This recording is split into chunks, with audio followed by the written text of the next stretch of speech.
Aided സ്കൂളുകളിലെ ഭിന്നശേഷി നിയമനത്തിൽ ക്രൈസ്തവ മാനേജ്മെന്റുകൾക്ക് മറുപടിയുമായി വിദ്യാഭ്യാസ മന്ത്രി വി ശിവൻകുട്ടി. വെല്ലുവിളിച്ചാൽ അംഗീകരിക്കാൻ കഴിയില്ല എന്നും വിമോചന സമരം നിലവിൽ സാധ്യമല്ലെന്നും മന്ത്രി പറഞ്ഞു. എന്നാൽ സർക്കാർ മാനദണ്ഡം അനുസരിച്ച് എല്ലാ ഒഴിവുകളും ഭിന്നശേഷി സംവരണത്തിന് മാറ്റിവെച്ചിട്ടുണ്ട് എന്നായിരുന്നു സിറോ മലബാർ സഭ കോതമംഗലം രൂപതയുടെ പ്രതികരണം. മാനേജ്മെന്റുകളുമായി സൗഹാർദ്ദപരമായ അന്തരീക്ഷമാണുള്ളതെന്ന് പറഞ്ഞ വിദ്യാഭ്യാസ മന്ത്രി കോടതി വിധി അനുസരിച്ച് പ്രവർത്തിക്കാനാകൂ എന്ന നിലപാടിൽ ഉറച്ചു നിൽക്കുകയാണ്. എജിയുടെ നിർദ്ദേശപ്രകാരമാണ് സർക്കാർ കാര്യങ്ങൾ ചെയ്യുന്നത്. ആ തീരുമാനത്തെ വെല്ലുവിളിക്കാൻ അനുവദിക്കില്ല. 1500-ൽ താഴെ തസ്തികകൾ മാത്രമേ റിപ്പോർട്ട് ചെയ്തിട്ടുള്ളൂ.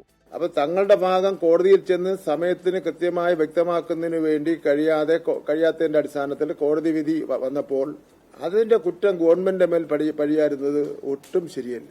എയ്ഡഡ് മാനേജ്മെന്റിന് വേണ്ടി കോടതിയിൽ ചെന്ന് ഗവൺമെന്റ് വാദിക്കേണ്ട കാര്യമില്ലല്ലോ.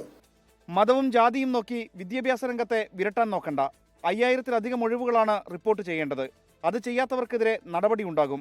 ഇക്കാര്യം പറഞ്ഞുകൊണ്ട് ഒരു വെല്ലുവിളിയും ആരും നടത്തണ്ട.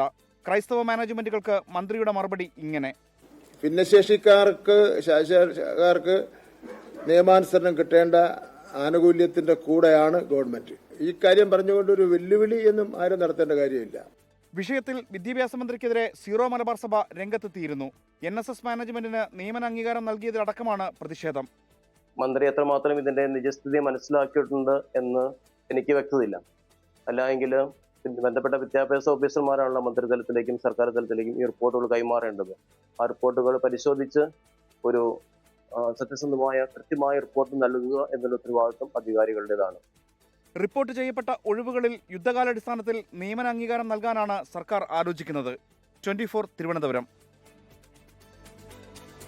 ലോകത്തെവിടെയായാലും ഏത് സമയത്തും 24 വാർത്തകളും ഓഗ്മെന്റഡ് റിയാലിറ്റി പാക്കേജുകളും എക്സ്പ്ലെയിനറുകളും വിശദമായി കാണാൻ ഞങ്ങളുടെ യൂട്യൂബ് ചാനൽ നിങ്ങൾക്ക് സബ്സ്ക്രൈബ് ചെയ്യാം.